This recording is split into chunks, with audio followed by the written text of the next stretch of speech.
Hi guys, Alexander, Andy here. So I've never really been much of a reader. I haven't read a book since I was 12, but I did read ebooks back when I was a kid.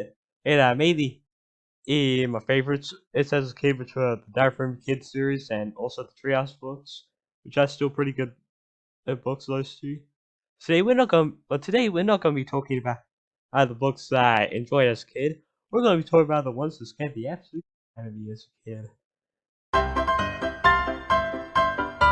So first off, you had the Wonky Donkey.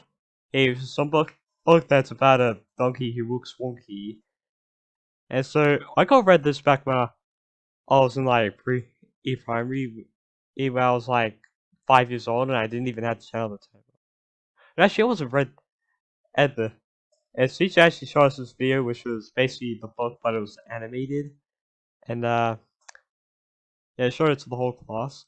The bit that scared me is this bit where there's a bird that literally rips the donkey's eye out and puts it in, and the bird puts it in its nest. And it said, yes, and then somehow the donkey even becomes best friends with the bird, and even after the bird rips his eye out, and yeah, that scared me as a kid. And every time I was outside, in a bird cage. And I'd always run back inside because I believe that birds actually did that. And there were a bunch of kids inside I knew at the time who loved the book and thought it was hilarious. Um, I hope they do not find a bird literally ripping Donkey's eye out and putting it in his nest hilarious, because that's sick. And I forgot about it for a while until because I used to go to this therapy because my parents thought I was autistic for some reason, and yes, and I'll go there every Thursday, and I got McDonald's for lunch. Honestly, that was pretty awesome. So man, it's and yeah, she had a copy of the book, in the room and it brought back memories to me, and I could not sleep that night. And when I came back the next week, the book's still there. I decided to take the book out of the room. Okay, so this one isn't really the actual book; it's actually more the cover. So, so some of you who might have seen the Rainbow Snake episode of What We Missed, you know where they go inside the Rainbow Snake story using a portal made out of cardboard. For those of you who don't know, that actually is a real story. I didn't just make it up after the What We Missed episode. It was part of the Dream Time, which is a bunch of stories that the Aboriginals always believed.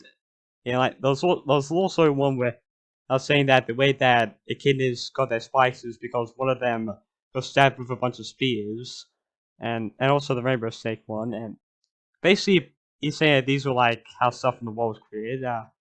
I didn't like them as a kid, but maybe because I was a Christian in back when I was a kid, and so I thought that these stories were bullcrap.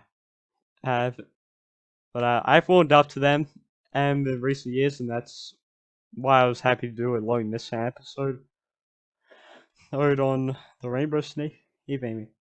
But one that scared me wasn't the Rainbow Snake a story in Lowy the Sand episode. Alright, I was fine for that one. It was actually this other one which was called Wanton Raw the Rainbow Snake, which we also did in the same year. Where that was about a rainbow snake that was destroying a bunch of towns and people had to hide away.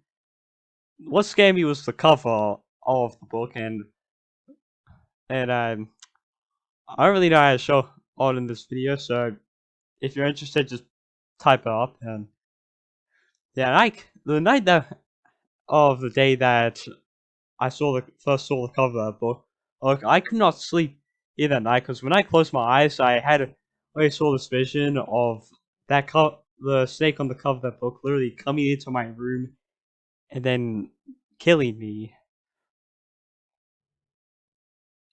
Yay.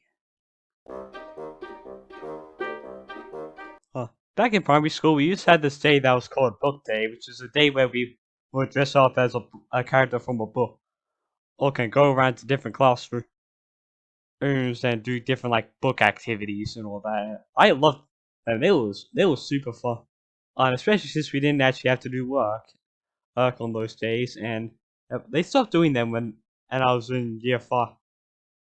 I wish I was disappointed about back then. And yeah, but back when we did it in year three, yeah, there was we went into this classroom and did an activity on a book called, I think it's either The Bad Case of Stripes or Our Bad Case of Stripes, can't remember. Which was this book about this girl who pretended to not like lima beans so she would fit in, and because of that, she started having like this random disease called the stripes, which is where you turn into different things. It's like there was part where she got like rainbow stripes on all of her, hence the name. Bit where she literally turns to Benson from regular show, and one bit where these kids like stop are yelling out random colors is, so then she turns into them, and very strange book. And but what scared me wasn't what was actually acting; it was more the illustrations because they were creepy as hell. Oh, why would you write a book for children with illustrations like that? So yeah, I don't really have that much to say. You know, I actually don't really get scared that often in these days. The only things that do scare me are spiders, and also the fact that an actual human being wrote the Fantastic Four reboot. The Yeah, but yeah, nowadays I am very immune. Seem to be immune to scary stuff. But I also don't really watch a lot of like horror stuff and all that.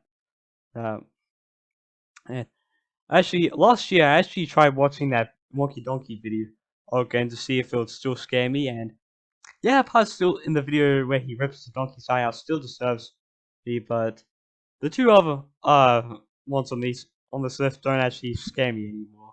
Anyway, uh, so that's it for sure, guys. And if you like what you see, then subscribe, and I'll see you next time. See ya!